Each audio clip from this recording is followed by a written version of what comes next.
Om Shanti. Spark audio book का नाम है अचल अडोल एकरस अवस्था। पार्ट 3।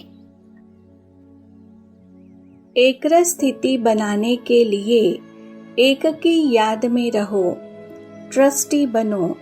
सदा एकरस स्थिति में स्थित रहने की सहज विधि क्या है? एक की याद एकरस स्थिति बनाती है।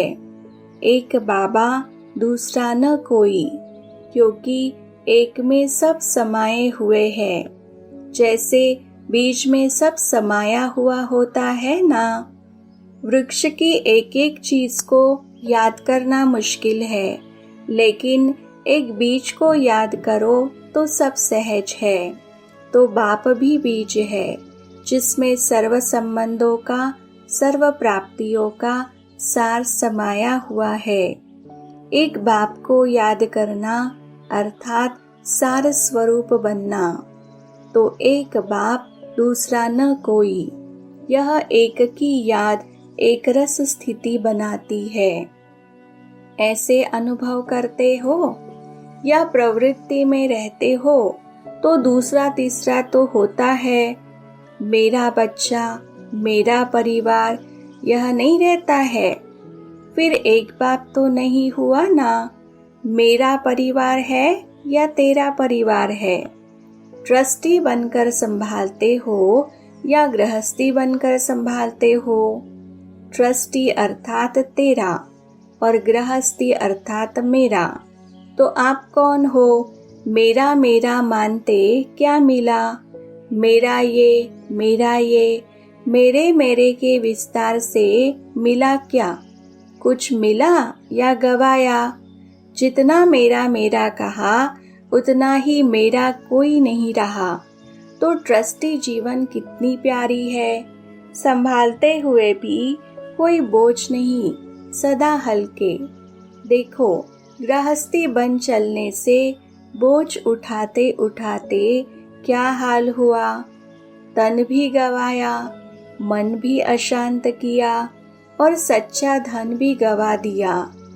तन को रोगी बना दिया, मन को अशांत बना लिया और धन में कोई शक्ति नहीं रही। आज का 1000 पहले के 1 रुपए के बराबर है।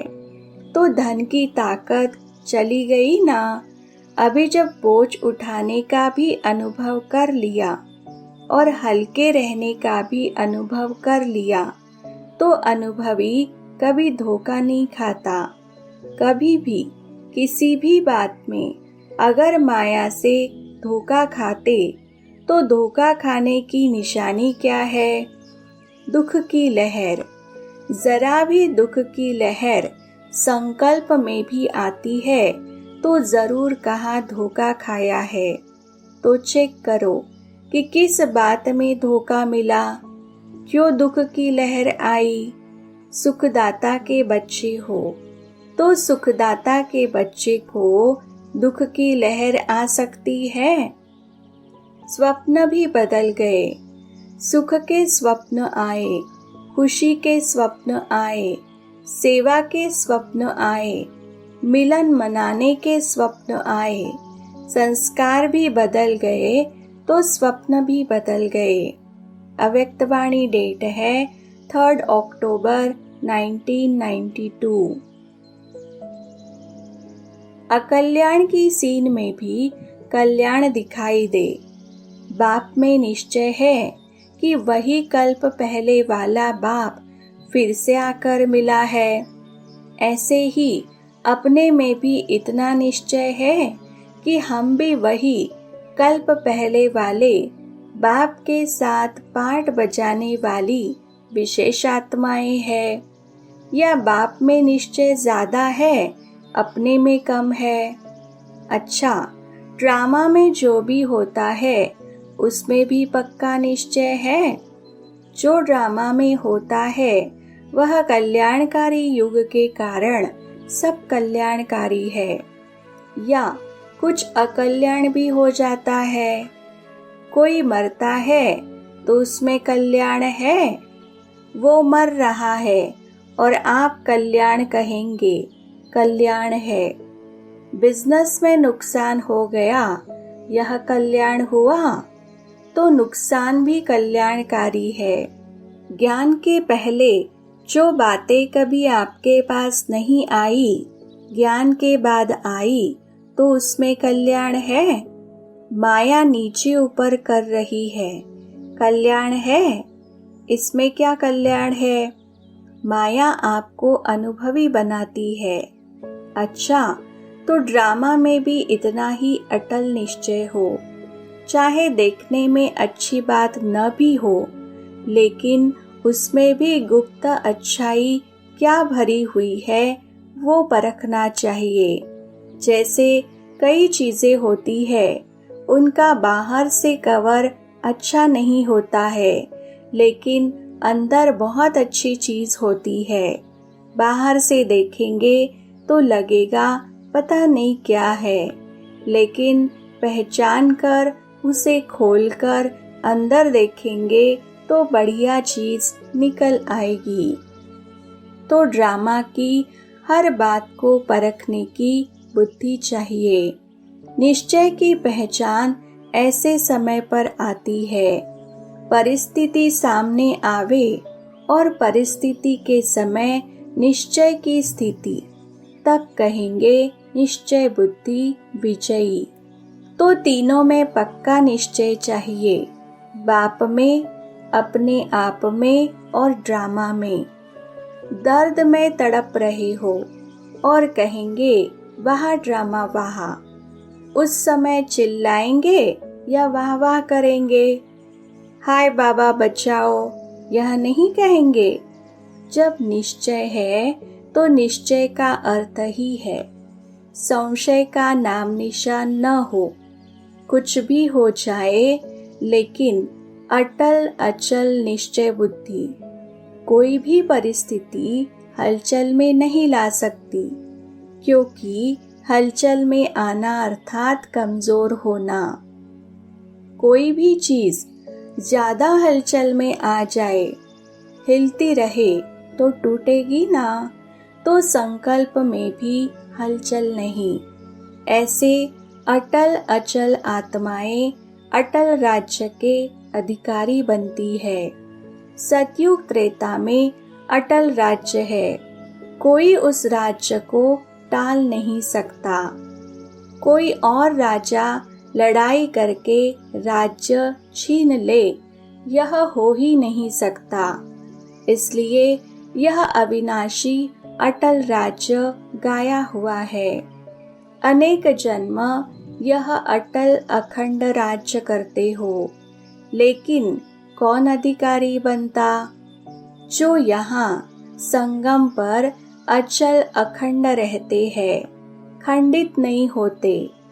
आज निश्चय है, कल निश्चय डगमग हो जाए, उसको कहते हैं खंडित।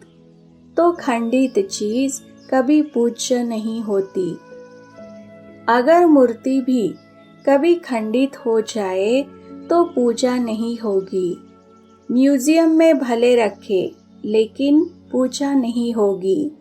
तो अखंड निश्चय बुद्धि आत्माएं, ऐसे निश्चय बुद्धि सदा ही विजय की खुशी में रहते हैं। उनके अंदर सदा खुशी के बाजे बजते रहते हैं। आज की दुनिया में भी जब विजय होती है तो बाजे बजते हैं ना। तो ऐसे सदा निश्चय बुद्धि आत्मा के मन में सदा खुशी के बाजे गाजे बजते रहते हैं। बार बार बजाने नहीं पड़ते, ऑटोमेटिक बजते रहते हैं। अव्यक्तवाणी डेट है 13 अक्टूबर 1992। सदा सेफ रहने का स्थान दिलाराम बाप का दिल तख्त। सदैव अपने को दिलाराम बाप की दिल में रहने वाले अनुभव करते हो।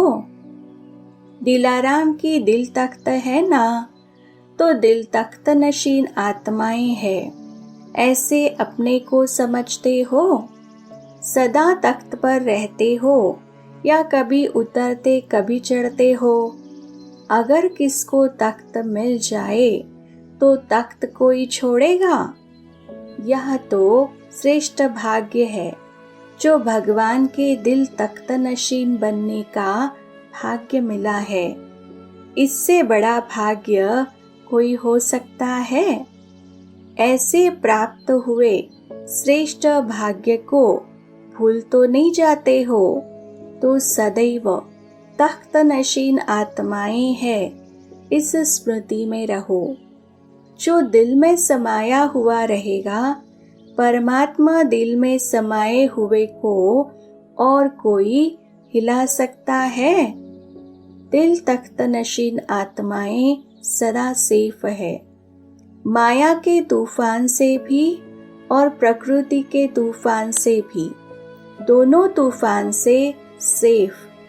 न माया की हलचल हिला सकती है और न प्रकृति की हलचल हिला सकती है। ऐसे अचल हो या कभी कभी अचल, कभी कभी हिलते हो। यादगार अचल घर है, चंचल घर तो बना ही नहीं। अनेक बार अचल बने हो, अभी भी अचल हो ना। हलचल में नुकसान होता है और अचल में फायदा है। कोई चीज हिलती रहे तो टूट जाएगी ना। अव्यक्तवाणी डेट है 21 नवंबर 1992। सदा अपने को विजयी रत्न अनुभव करते हो? सदा विजयी बनने का सहज साधन क्या है? सदा विजयी बनने का सहज साधन है एक बल, एक भरोसा। एक में भरोसा और उसी एक भरोसे से एक बल मिलता है। निश्चय सदा ही निश्चिंत बनाता है। अगर कोई समझते है कि मुझे निश्चय है, तो उसकी निशानी है कि वो सदा निश्चिंत होगा और निश्चिंत स्थिति से जो भी कार्य करेगा उसमें जरूर सफल होगा। जब निश्चिंत होते हैं तो बुद्धि जजमेंट यथार्थ करती है। अगर कोई चिंता होगी, फिक्र होगा, हलचल होगी तो कभी जजमेंट ठीक नहीं होगी। तराजू देखा है ना? तराजू की यथार्थ तौल तब होती है जब तराजू में हलचल नहीं हो। अगर हलचल होगी तो यथार्थ नहीं कहा जाएगा। ऐसे ही बुद्धि में अगर हलचल है, फिक्र है, चिंता है तो हलचल जरूर होगी। ड्रामा के ज्ञान की स्मृति हर विघ्न को नथिंग न्यू कर देगी। अपने को सदा विघ्न विनाशक आत्मा अनुभव करते हो या विघ्न आए तो घबराने वाले हो? विघ्न विनाशक आत्मा सदा ही सर्व शक्तियों से संपन्न होती है। विघ्नों के वश होने वाले नहीं, विघ्न विनाशक। कभी विघ्नों का थोड़ा प्रभाव पड़ता है, कभी भी किसी भी प्रकार का विघ्न आता है तो स्मृति रखो कि विघ्न का काम है आना और हमारा काम है विघ्न विनाशक बनना। जब नाम है विघ्न विनाशक, तो जब विघ्न आएगा तब तो विनाश करेंगे ना। तो ऐसे कभी नहीं सोचना कि हमारे पास यह विघ्न क्यों आता है। विघ्न आना ही है और हमें विजयी बनना है। तो विघ्न विनाशक आत्मा कभी विघ्न से न घबराती है न हार खाती है। ऐसी हिम्मत है क्योंकि जितनी हिम्मत रखते हैं 1 गुना बच्चों की हिम्मत और 1000 गुना बाप की मदद। तो जब इतनी बाप की मदद है तो विघ्न क्या मुश्किल होगा? इसलिए कितना भी बड़ा विघ्न हो, लेकिन अनुभव क्या होता है? विघ्न नहीं है, लेकिन खेल है। तो खेल में कभी घबराया जाता है क्या? खेल करने में खुशी होती है ना। ऐसे खेल समझने से घबराएंगे नहीं, लेकिन खुशी खुशी से विजयी बनेंगे। सदा ड्रामा के ज्ञान की स्मृति से हर विघ्न को नथिंग न्यू समझेगा। नई बात नहीं, बहुत पुरानी बात है। कितने बार विजयी बने हो? अनेक बार। याद है या ऐसे ही कहते हो? सुना है कि ड्रामा रिपीट होता है, इसीलिए कहते हो या समझते हो अनेक बार किया है। अगर ड्रामा की पॉइंट बुद्धि में क्लियर है कि हूबहू रिपीट होता है, तो उस निश्चय के प्रमाण हूबहू जब रिपीट होता है तो अनेक बार रिपीट हुआ है और अब रिपीट कर रहे हैं। लेकिन निश्चय की बात है, अगले कल्प में और कोई विजयी बने और इस कल्प में आप विजयी बनो, यह हो नहीं सकता। क्योंकि जब बना बनाया ड्रामा कहते हैं तो बना हुआ है और बना रहे हैं, अर्थात रिपीट कर रहे हैं। ऐसा निश्चय बुद्धि अचल अडोल रहता है। अचल घर किसका यादगार है? ज्ञान के राजों में जो अचल रहता है उसका यादगार अचल घर है।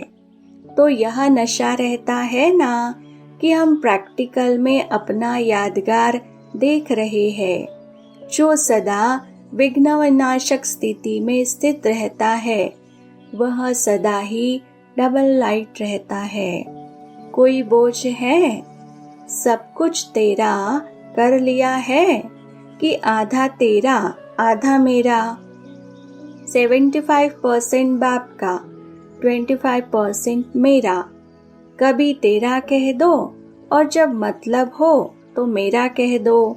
मेरा मेरा कहते तो अनुभव कर लिया, क्या मिला? तेरा कहने से भरपूर हो जाएंगे। मेरा मेरा कहेंगे तो खाली हो जाएंगे। सदा डबल लाइट अर्थात सब कुछ तेरा। जरा भी अगर मोह है तो मेरा है। तेरा अर्थात निर्मोही। अव्यक्तवाणी डेट है 28 दिसंबर 1992।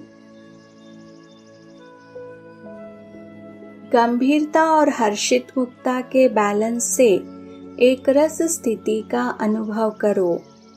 अकाल तख्त नशीन आत्मा सदा नशे में रहती है। तख्त का नशा तो होगा ना, लेकिन यह रूहानी नशा है, अल्पकाल का नशा नहीं, नुकसान वाला नशा नहीं। यह रूहानी नशा हद के नशों को समाप्त कर देता है। हद के नशे तो अनेक प्रकार के हैं और रूहानी नशा एक है। मैं बाप का, बाप मेरा, यह रूहानी नशा है। बाप का बन गया, यह रूहानी नशा है। तो यह रूहानी नशा सदा रहता है या उतरता चढ़ता है? कभी ज्यादा चढ़ता, कभी कम चढ़ता। अगर कोई राजा हो, तख्त भी हो, लेकिन तख्त का राजाई का नशा नहीं हो, तो वह राजा बिना नशे के राज्य चला सकेगा? अगर आत्मा रूहानी नशे में नहीं तो स्वराज्य कैसे कर सकेंगे? राज्य में हलचल होगी। देखो, प्रजा का प्रजा पर राज्य है तो हलचल है ना। अगर आत्मा स्वराज्य के नशे में नहीं तो प्रजा का प्रजा पर राज्य हो जाता है। यह कर्मेंद्रिया ही राज्य करती है, तो प्रजा का राज्य हुआ ना। उसका नतीजा होगा हलचल। तो सदा तख्त नशीन आत्मा का रूहानी नशा रखो।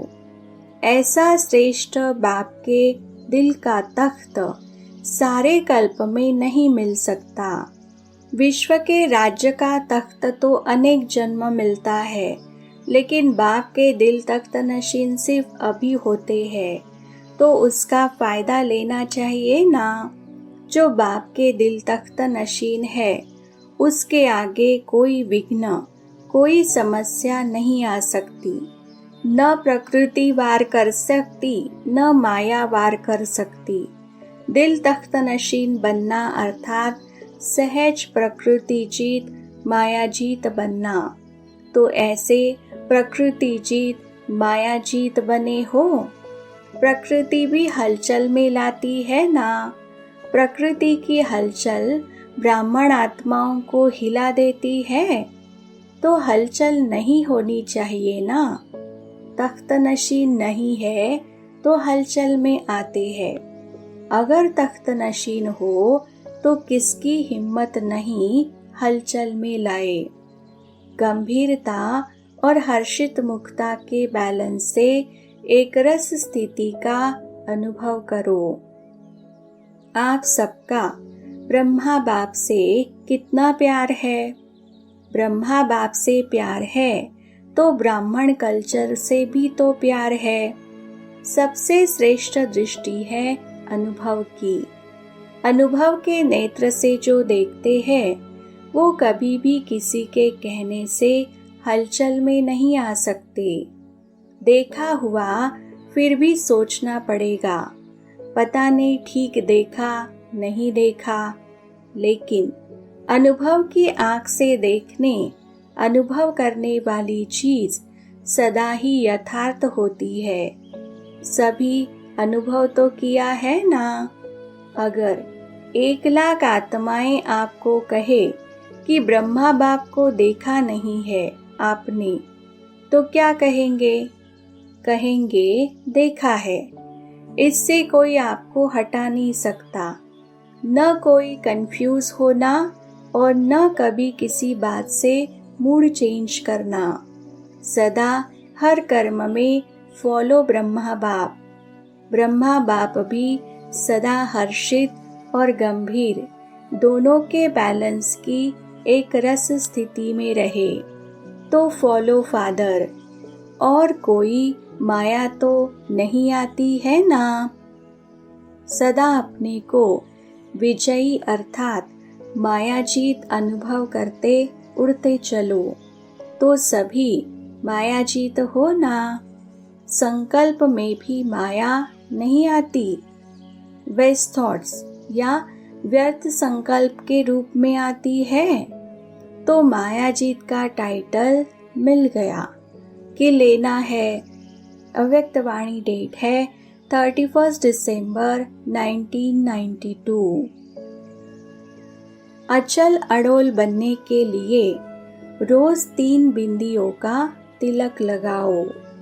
अपने को त्रिकालदर्शी अनुभव करते हो। संगम युग पर बाप सभी आत्माओं को त्रिकालदर्शी बनाते हैं, क्योंकि संगम युग है श्रेष्ठ ऊंचा। तो जो ऊंचा स्थान होता है, वहाँ खड़ा होने से सब कुछ दिखाई देता है। तो संगम युग पर खड़े होने से तीनों ही काल दिखाई देते हैं। एक तरफ दुखधाम का ज्ञान है, दूसरे तरफ सुखधाम का ज्ञान है, और वर्तमान काल संगम युग का भी ज्ञान है। तो त्रिकालदर्शी बन गए ना। तीनों ही काल का ज्ञान इमर्ज है। तीनों ही काल स्मृति में रखो। कल दुखधाम में थे, आज संगम युग में हैं और कल सुखधाम में जाएंगे। जो भी कर्म करो वह त्रिकालदर्शी बनकर के करो, तो हर कर्म श्रेष्ठ होगा, व्यर्थ नहीं होगा, समर्थ होगा। समर्थ कर्म का फल समर्थ मिलता है। त्रिकालदर्शी बनने से यह क्यों हुआ, यह क्या हुआ, ऐसा नहीं वैसा होना चाहिए। यह सब क्वेश्चन मार्क खत्म हो जाते हैं, नहीं तो बहुत क्वेश्चन उठते हैं। क्यों का क्वेश्चन उठने से व्यर्थ संकल्पों की क्यों लग जाती है और त्रिकालदर्शी बनने से फुल स्टॉप लग जाता है। नथिंग न्यू, तो फुल स्टॉप लग गया ना। फुल स्टॉप अर्थात बिनती लगाने से बिंदु रूप सहज याद आ जाता है। बाप दादा सदा कहते हैं कि अमृत वेले सदा 3 बिंदियों का तिलक लगाओ। आप भी बिंदी, बाप भी बिंदी, और जो हो गया, जो हो रहा है, नथिंग न्यू, तो फुल स्टॉप भी बिंदी। यह 3 बिंदी का तिलक अर्थात स्मृति का तिलक। मस्तक स्मृति का स्थान है, इसलिए तिलक मस्तक पर ही लगाते हैं। 3 बिंदियों का तिलक लगाना अर्थात स्मृति में रखना, फिर सारा दिन अचल अडोल रहेंगे। यह क्यों और क्या ही हलचल है, तो अचल रहने का साधन है अमृत वेले 3 बिंदियों का तिलक लगाओ। यह भूलो नहीं, जिस समय कोई बात होती है उस समय फुल स्टॉप लगाओ। ऐसे नहीं कि याद था लेकिन उस समय भूल गया। गाड़ी में यदि समय पर ब्रेक न लगे तो फायदा होगा या नुकसान, तो समय पर फुल स्टॉप लगाओ। नथिंग न्यू, होना था हो रहा है और साक्षी होकर के देखकर आगे बढ़ते चलो। तो त्रिकालदर्शी अर्थात आदि मध्य अंत तीनों को जान, जैसा समय वैसा अपने को सदा सेफ रख सको। ऐसे नहीं कहो कि यह समस्या बहुत बड़ी थी ना, छोटी होती तो मैं पास हो जाती, लेकिन समस्या बहुत बड़ी थी। कितनी भी बड़ी समस्या हो, लेकिन आप तो मास्टर सर्वशक्तिवान हो ना, तो बड़े हुए ना। बड़े के आगे समस्या नहीं है, लेकिन खेल है। इसको कहा जाता है त्रिकालदर्शी। त्रिकालदर्शी आत्मा सदा ही निश्चिंत रहती है, क्योंकि उसे निश्चय है कि हमारी विजय हुई ही पड़ी है।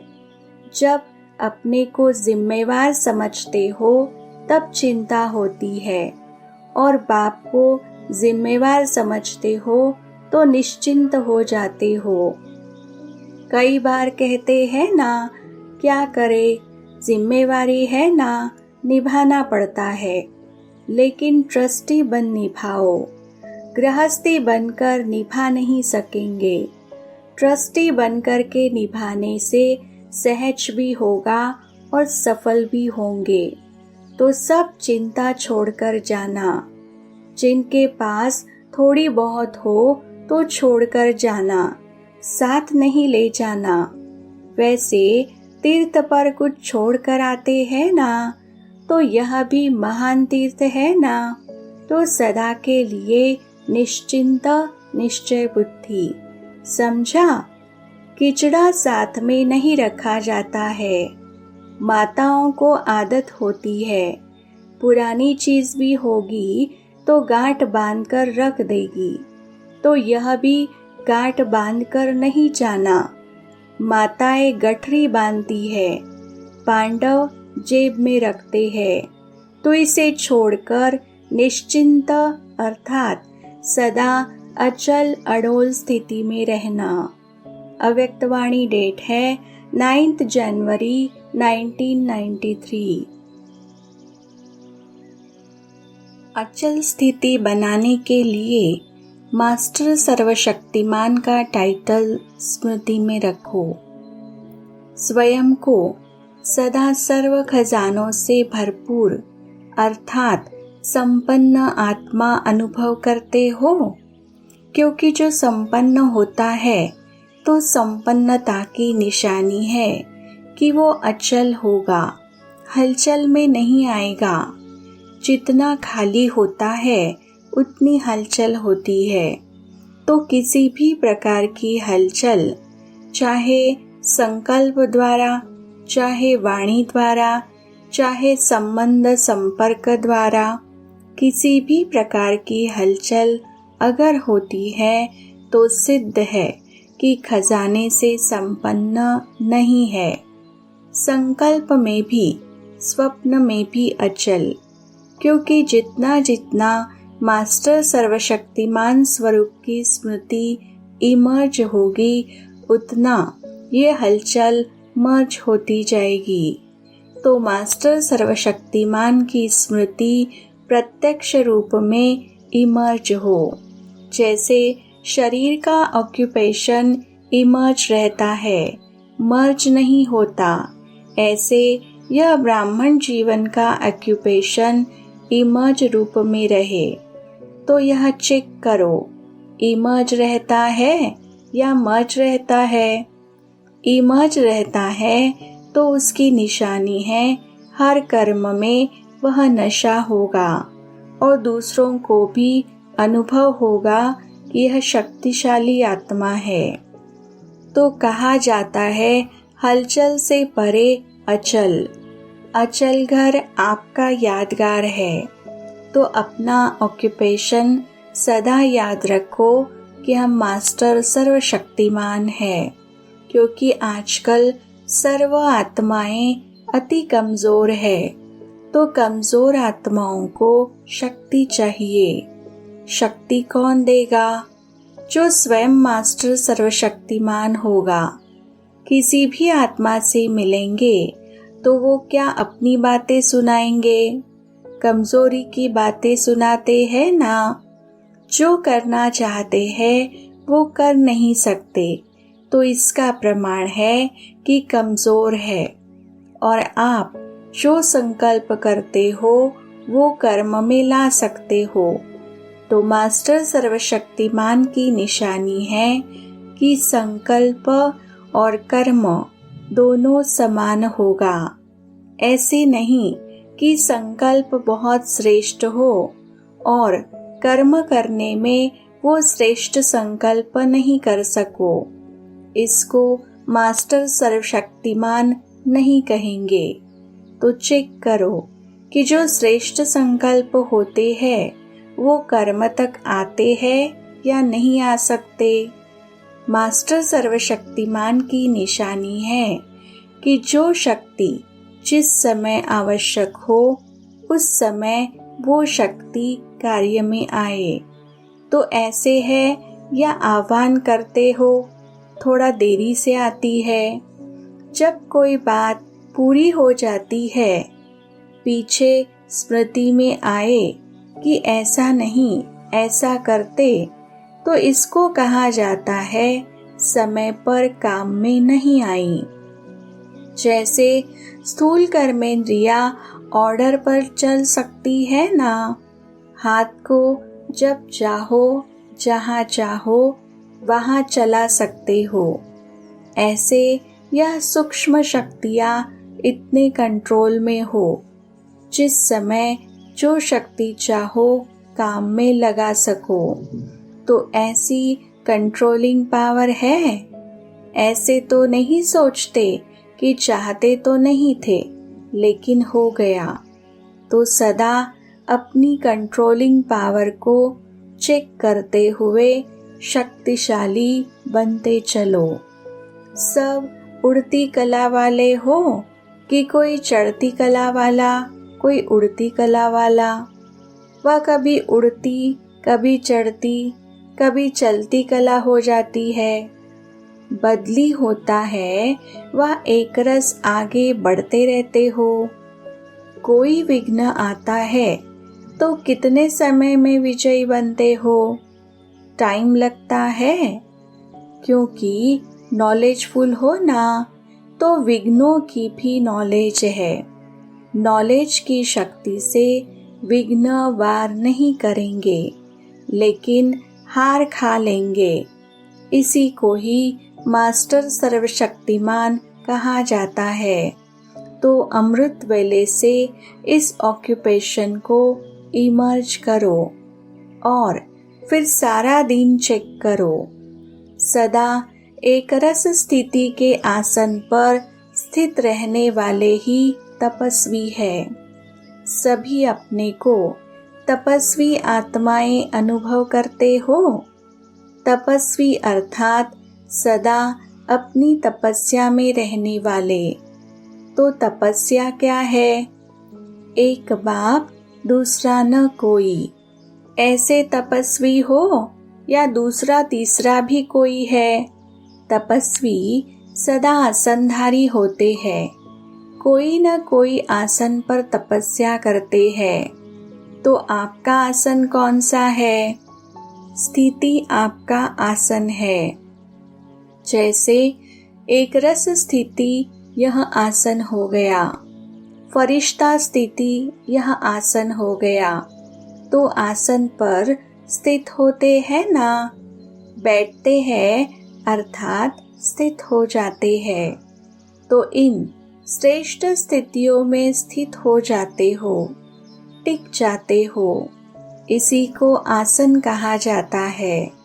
स्थूल आसन पर स्थूल शरीर बैठता है, लेकिन यह श्रेष्ठ स्थितियों के आसन पर मन बुद्धि को बिठाना है।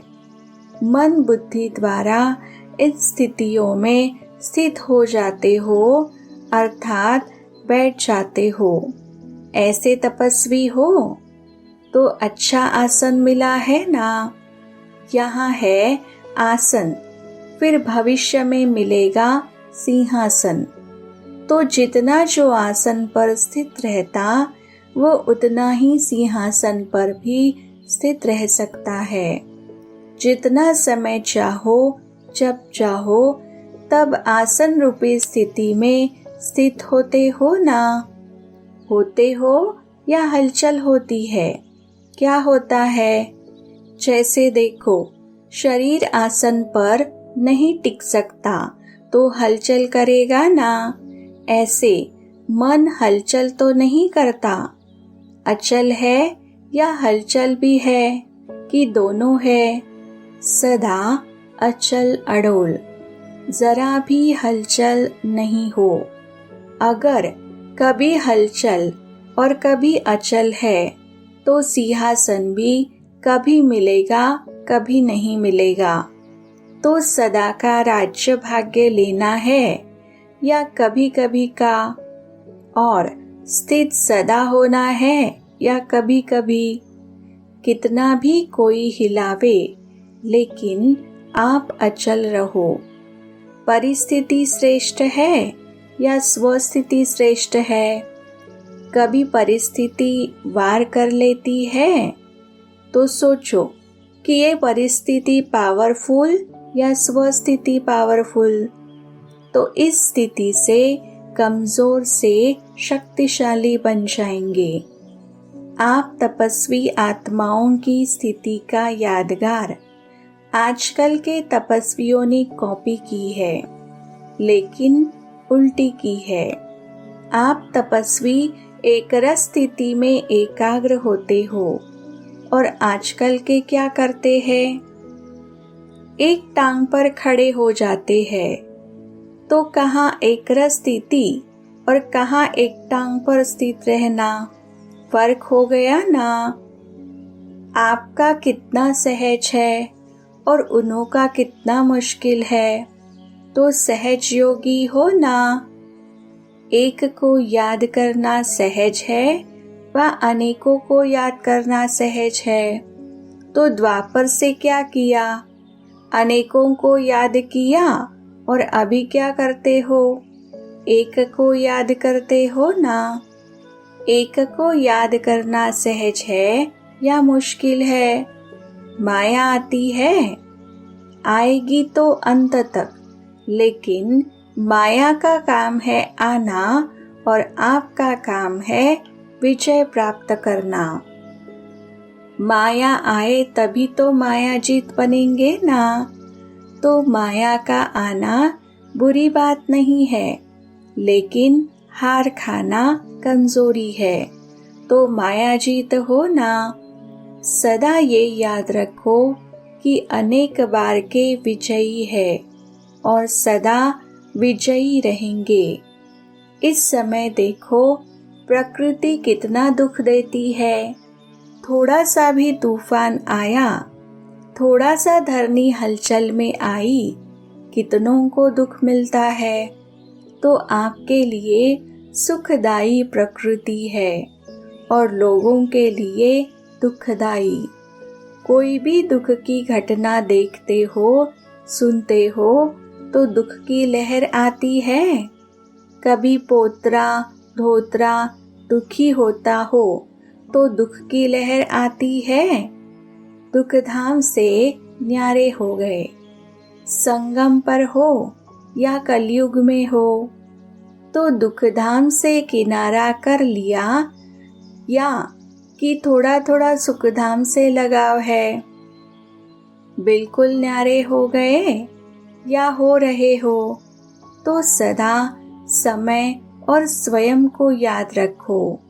स्वयं भी कल्याणकारी और समय भी कल्याणकारी। तो इस स्मृति से सदा ही माया जीत और प्रकृति जीत रहेंगे। जरा भी हलचल नहीं हो तो अचल भी हो, अडोल भी हो, अटल भी हो। कोई इस निश्चय से टाल नहीं सकता। अच्छा, सभी उड़ती कला वाले हो ना, उड़ते चलो और उड़ाते चलो। अव्यक्तवाणी डेट है 2 दिसंबर 1993। अपनी श्रेष्ठ स्थिति बनाने के लिए अमृत वेले 3 बिंदियों का तिलक लगाओ। सदा अमृत वेले स्वयं को 3 बिंदियों का तिलक देते हो। तिलक का अर्थ क्या है? स्मृति का तिलक। तो तिलक का बहुत महत्व होता है। तिलक राज्य की भी निशानी है। जब राज्य देते हैं तो राज तिलक कहा जाता है। और भक्ति में भी तिलक की निशानी जरूर रखेंगे। और सुहाग और भाग्य की निशानी भी तिलक है। तो तिलक का महत्व है, क्योंकि तिलक स्मृति की निशानी है। तो ज्ञान मार्ग में भी स्मृति का ही महत्व है ना। जैसी स्मृति वैसी स्थिति होती है। अगर स्मृति श्रेष्ठ है तो स्थिति भी श्रेष्ठ होगी। अगर स्मृति व्यर्थ है तो स्थिति भी समर्थ की बजाय व्यर्थ हो जाती है। तो बाप ने 3 बिंदियों का तिलक अर्थात 3 स्मृतियों का तिलक दिया है, क्योंकि तीनों ही स्मृति आवश्यक है और तीनों ही बिंदी सहज है। छोटे बच्चे को भी कहो कि बिंदी लगाओ तो लगा देगा ना। तो मैं आत्मा हूँ, यह स्व की स्मृति, फिर बाप की स्मृति और फिर श्रेष्ठ कर्म के लिए ड्रामा की स्मृति। ड्रामा चलता रहता है, बीत जाता है। जो अभी प्रेजेंट है वो सेकंड में पास्ट हो जाता है, तो बीत जाता है। इसीलिए बीती सो बीती, फुल स्टॉप। तो बिंदी हो गई ना। तो यह तीनों स्मृति सदा है, तो स्थिति भी श्रेष्ठ है। सिर्फ आत्मा की स्मृति नहीं, आत्मा के साथ बाप की स्मृति है ही है। और बाप के साथ ड्रामा की स्मृति भी अति आवश्यक है। अगर ड्रामा का ज्ञान नहीं है तो भी कर्म में नीचे ऊपर होंगे। जो भी भिन्न भिन्न परिस्थितियां आती है उसमें ड्रामा का ज्ञान अति आवश्यक है। अनुभवी हो ना। क्या स्मृति रहती है? होना ही है, नथिंग न्यू। पहले से ही जानते हैं कि यह होना है, तो विचलित नहीं होंगे। जब नॉलेज है कि होना ही है, तो खेल समझकर देखेंगे। तूफान नहीं, लेकिन खेल है। नाटक में भी तूफान, बाढ़ सब देखते हैं ना, लेकिन विचलित होते हैं क्या? क्योंकि समझते हैं कि यह ड्रामा है। तो अचल हो या थोड़ा थोड़ा हिलते हो? क्यों? क्या होता है? क्या होगा? कैसे होगा? यह आता है। जब ड्रामा का ज्ञान है तो अचल अडोल है। ड्रामा का ज्ञान नहीं तो हलचल है। तो सभी सदा अचल हो। अभी नहीं, लेकिन सदा। सदा शब्द नहीं भूलना। सदा माना अविनाशी। सदा वाले या कभी कभी वाले। माताओं को कभी थोड़ा थोड़ा मोह नहीं आता। थोड़ा थोड़ा मेरापन नहीं आता। जहाँ मेरापन होगा वहाँ हलचल होगी।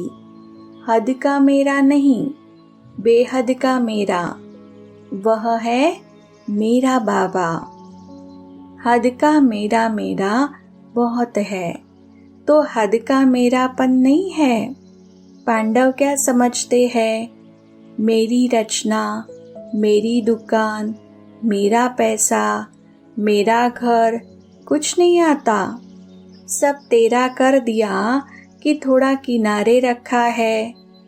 अगर थोड़ा भी किनारे रखा तो जो मंजिल का किनारा है वह नहीं मिलेगा। तो मेरा मेरा समाप्त।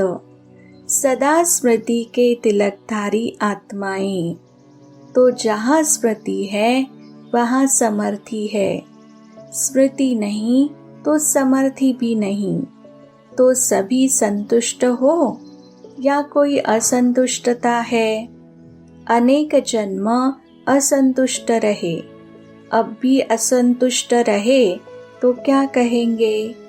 इसलिए सदा संतुष्ट। अव्यक्तवाणी डेट है 9 दिसंबर 1993।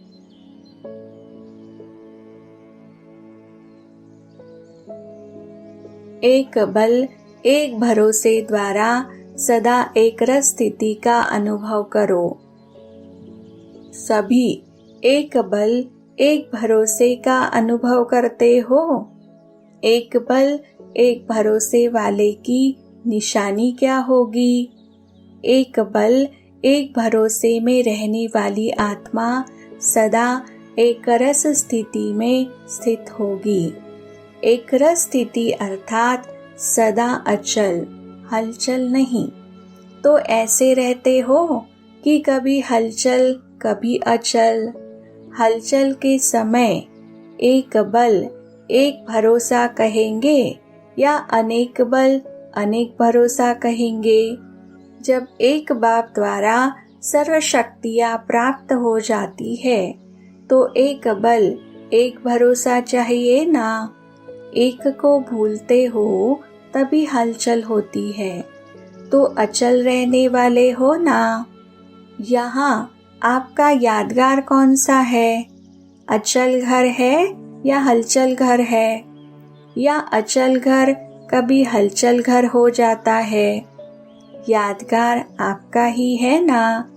फिर हलचल में क्यों आते हो? प्रैक्टिकल का ही यादगार बना है ना। तो सदा ये याद करो कि एक बल एक भरोसे में रहने वाले हैं। क्योंकि भक्ति में अनेक के ऊपर भरोसा रख कर के अनुभव कर लिया ना, तो क्या मिला? सब कुछ गवा लिया ना। सतयुग का इतना सारा धन कहाँ गवाया? भक्ति में गवाया ना। अच्छी तरह से अनुभव कर लिया ना। तो जब भी कोई ऐसे हलचल की परिस्थिति आती है तो अपने यादगार अचल घर को याद करो। जब यादगार ही अचल घर है तो मैं कैसे हलचल में आ सकती हूँ? ये तो सहज याद आएगा ना। एक रस स्थिति का अर्थ ही है कि एक द्वारा सर्व संबंध, सर्व प्राप्तियों के रस का अनुभव करना, तो अनुभव होता है कि बीच बीच में और कोई संबंध भी खींचता है। जब सर्व संबंध एक द्वारा अनुभव होता है तो दूसरे संबंध में आकर्षण होने की तो बात ही नहीं है। सर्व संबंध का अनुभव है कि कोई कोई संबंध का अनुभव है। सर्व संबंध से बाप को अपना बनाया है कि कोई संबंध किनारे रख दिया है। सर्व है कि एक दो में अटेंशन जाता है, कोई का भाई में, कोई का बच्चे में, कोई का पोतरे में नहीं। निभाना अलग चीज है, आकर्षित होना अलग चीज है। तो नष्टो मोहा हो। पांडवों को पैसे कमाने में मोह नहीं है, ट्रस्टी होकर कमाना अलग चीज है। लगाव से कमाना, मोह से कमाना अलग चीज है। कभी धन में मोह जाता है, थोड़ा थोड़ा जाता है, क्या होगा, कैसे होगा, जमा कर ले, कुछ कर ले, पता नहीं कितने वर्ष के बाद विनाश होता है। 10 वर्ष लगते हैं या 50 वर्ष लगते हैं, ये नहीं आता। नष्टो मोहा बनकर ट्रस्टी बनकर के चलना और मोह से चलना कितना अंतर है। नष्टो मोहा की निशानी क्या होगी? कभी कमाने में, धन संभालने में दुख की लहर नहीं आएगी। कभी कम, कभी ज्यादा में दुख की लहर आती है। पोतरा दोतरा थोड़ा बीमार हो गया तो दुख की लहर आती है। नष्टो मोहा है, कुछ भी हो जाए बेफिक्र हो। नष्टो मोहा अर्थात दुख और अशांति का नाम निशान नहीं। ऐसे हो या बनना है तो एक बल, एक भरोसा अर्थात जरा भी दुख के लहर की हलचल नहीं हो। सदा ये स्मृति स्वरूप हो कि सदा एक बल, एक भरोसे वाले हैं और आगे भी सदा रहेंगे। खुशी रहे कि मैं ही था, मैं ही हूँ और मैं ही बनूंगा। अव्यक्त वाणी डेट है 18 जनवरी 1994।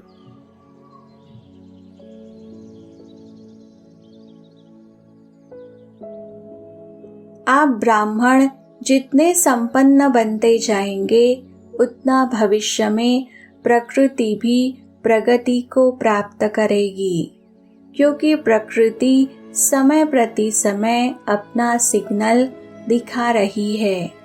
तो जितनी प्रकृति की हलचल उतनी अचल स्थिति प्रकृति को परिवर्तन करेगी। कितनी आत्माएं समय प्रति समय दुख की लहर में आती है, तो ऐसे दुखी आत्माओं का सहारा तो बाप और आप ही हो। तो रहम पड़ता है ना।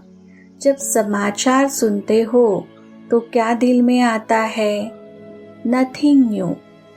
अपनी अचल स्थिति के लिए तो ठीक है, लेकिन प्रकृति की हलचल से जब आत्माएं चिल्लाती है तो किसको चिल्लाती है? तो जब मर्सी रहम मांगते हैं तो आप लोगों को उनके रहम की पुकार पहुंचती तो है ना। ये छोटी छोटी आपदाएं और तड़पती है। ब्राह्मण संपन्न हो जाओ तो दुख की दुनिया संपन्न हो जाए। तो रहम पड़ता है या नहीं? रहम पड़ता है तो फिर क्या करते हो? फिर भी ईश्वरीय परिवार के है ना, तो परिवार का कोई भी दुख सुख में परिवर्तन करने का संकल्प तो आता है ना। कोई परिवार में बीमार भी हो तो क्या संकल्प होता है? जल्दी ठीक हो जाए। तो चिल्लाते चिल्लाते मरना और एक धक से परिवर्तन होना फर्क तो है ना। महाविनाश और रिहर्सल का विनाश फर्क है। महाविनाश अर्थात महान परिवर्तन, उसके निमित्त आप हो। संपन्न बनेंगे तो समाप्ति होगी। तो जो परेशान है वो तो समझते हैं कि प्रत्यक्षता का पर्दा खुल जाए, लेकिन स्टेज पर आने वाले हीरो एक्टर संपन्न तैयार होने चाहिए ना, तब तो पर्दा खुलेगा कि आधे में खुल जाएगा। परिवर्तन की शुभ भावना को तीव्र करना अर्थात अपने को तीव्र गति से संपन्न बनाना। आप भी कभी कैसे होते हो, तो प्रकृति भी कभी बहुत तीव्र गति से कार्य करती, कभी ठंडी हो जाती। तो अभी क्या करना है? रहम की भावना इमर्ज करो, चाहे स्व प्रति चाहे सर्व आत्माओं के प्रति। जहाँ रहम होगा वहाँ तेरा मेरा की हलचल नहीं होगी। पूज्य स्वरूप मर्सीफुल का धारण करो, ठीक है ना। अभी ये लहर फैलाओ, हर संकल्प में मर्सीफुल। संकल्प में होंगे तो वाणी और कर्म स्वतः ही हो जाएंगे। सब चिल्लाते भी क्या है, मर्सी मर्सी। अव्यक्तवाणी डेट है 25 जनवरी 1994।